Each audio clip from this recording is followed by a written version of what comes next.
நமஸ்காரம். படிக்கும் மாணவ மாணவியரில் 2 வகை. ஒன்று புத்திசாலிகள். ஒரு முறை 2 முறை படித்தாலே புரிந்துவிடும். 4 நாள் பரீட்சைக்கு படித்தும் எழுதிவிடுவார்கள். அதற்கு மாறாக அவ்வளவு புத்திசாலித்தனம் இல்லாமல் திரும்ப திரும்ப படித்து மனப்பாடம் செய்து விடுவார்கள். திரும்ப திரும்ப கணக்கு போட்டு விடை கண்டுபிடித்து விடுவார்கள். உழைப்பு வகை. 2 இருந்து விட்டால் ரொம்பவே நல்லது. வாழ்க்கையில் சிறப்பு கிட்டும். இந்த 2னுக்குள் 1 இருந்தாலும் சற்று வாழ்க்கையை ஓட்டிவிடலாம். ஆனால் அதிலும் 1 ஜாகிரதையாக இருக்க வேண்டும். நல்ல புத்திசாலி என்பதற்காக உழைப்பில்லைன்னு சொன்னால் முன்னேறுவது கடினம். என்னதான் புத்திசாலித்தனம் இருந்தாலும் நான் ஆபீஸுக்கே போக மாட்டேன், ஒரு நாளைக்கு ஒரே மணி நேரம் என்னுடைய புத்திசாலித்தனத்தை கொண்டு வேலை செய்வேன், அப்படி யாரும் இன்று ஏற்றுக்கொள்வதாக இல்லை.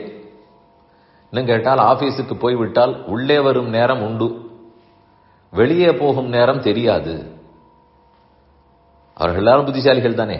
இருந்தாலும் ஏன் அத்தனை மணி நேரம் உழைக்க வேண்டும்? அதனால் உழைப்பு தான் என்றுங்கிறது தெரிகிறது. ஆனால் 2மே இருந்து விட்டால் நல்லது. 1 இருந்தால் கூட சமாளித்து விடலாம். 2மே இல்லாவிட்டால் கஷ்டம்தான். இது ஒரு புறம் இருக்கட்டும். இது லௌகிக படிப்பில் சொன்னேன், வேலை வாய்ப்பில் சொன்னேன். இதே அப்படியே கடவுளை பற்றின படிப்பு, ஆன்மீக படிப்பு, அதில் எது நல்லது? புத்திசாலியாக இருந்தால் சுலபமா,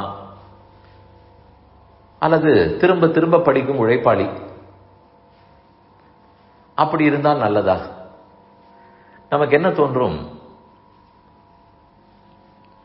பகவத்கீதையோ உபனிஷத்துக்களோ ராமாயணமோ மகாபாரதமோ எல்லாமே கடினமாக இருக்கிறது.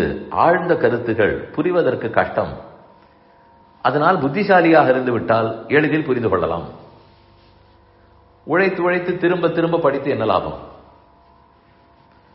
சொல்லப்பட்ட நுட்பமான வேதாந்த கருத்துகள் எல்லாம் நல்ல சாமர்த்தியம் இருந்தால் தானே தெரிந்து கொள்ள முடியும் என்று நாம் நினைப்போம். அது முழுவதும் சரியல்ல. புத்திசாலித்தனத்தால் என்னை தெரிந்து கொண்டு அடைந்து விடலாம்னு கண்ணன் சொன்னதே இல்லை. எந்த உரைகளிலும் காணப்படவில்லை. பின் அவர் என்ன சொல்லுகிறார்? அபியாசேனத்து கௌந்தேய வைராகியேன ச கிரியதே. அபியாசம், திரும்ப திரும்ப செய்தல். அதென்ன கண்ணன் போய் திரும்ப திரும்ப உழைப்பாய்னு சொல்லுகிறார்?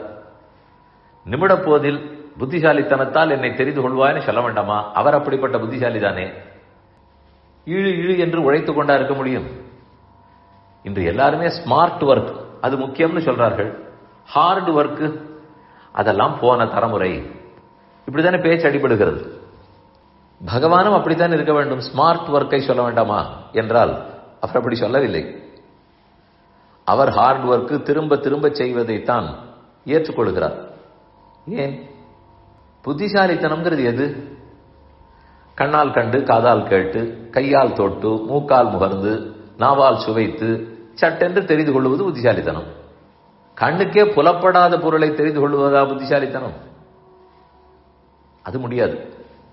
பகவானை கண்ணால் வைகுந்தத்தில் எப்படி இருக்கிறார் நீங்க பார்த்து விட முடியுமா? தொட்டு பார்க்க முடியுமா? அவர்தான் உலகை படைத்தார் என்று சட்டென்று புத்தி கட்டி விடுமா? எட்டாது. அதனால் இதே போல் சில அப்டிராக்ட் சமாச்சாரங்களை, புலப்படாதவைகளை புத்திசாலித்தனத்தால் தெரிந்து கொள்ளவே முடியாது. எதனால் தெரிந்து கொள்ளலாம்? அந்த பெருமானுடைய அருளால் தான் தெரிந்து கொள்ள முடியும். அவராக பார்த்து தன்னை வெளிப்படுத்த வேண்டும். அப்படி அவர் செய்ய வேண்டுமானால் நம்மிடத்தில் என்ன எதிர்பார்ப்பார்? இன்டெலிஜென்ஸை இல்லை, அது அவரிடத்தில் நிறைய இருக்கிறது. அவர் எதிர்பார்ப்பது அவரை குறித்த பக்தி, அவரை குறித்த கர்மயோகம், விடாமல் நாம் செய்ய வேண்டிய தொண்டுகள், இதைத்தான் அவர் எதிர்பார்ப்பார். இந்த உழைப்பு நம்மிடத்தில் இருக்கும் என்றால் தானே அவர் தன்னை வெளிப்படுத்திக் கொள்கிறார். அது அவருடைய ஞானத்தால், அவருடைய சாமர்த்தியத்தால் நடைபெறுகிறது. நம்மிடத்தில் என்ன தேவை?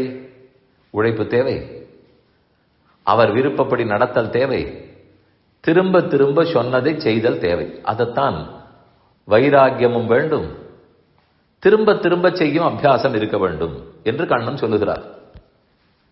இது ஏன் கூறினேன் என்றால், யாரும் நான் புத்திசாலி, தெய்வத்தை தெரிந்து கொள்வேன் என்று இருமாப்படையவும் வேண்டாம்.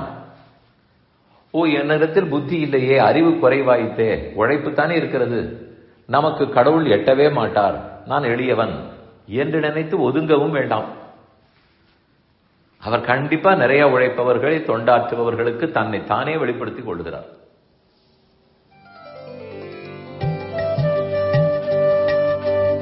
இந்த என் பணி ஆடியோவை உங்களுக்காக வழங்கியவர் வேலுக்குடி ஸ்ரீ கிருஷ்ணன் சுவாமி. இந்த ஆடியோவை தினமும் உங்கள் மொபைலில் பெற கிஞ்சித் என் பணி KINCHITENPANI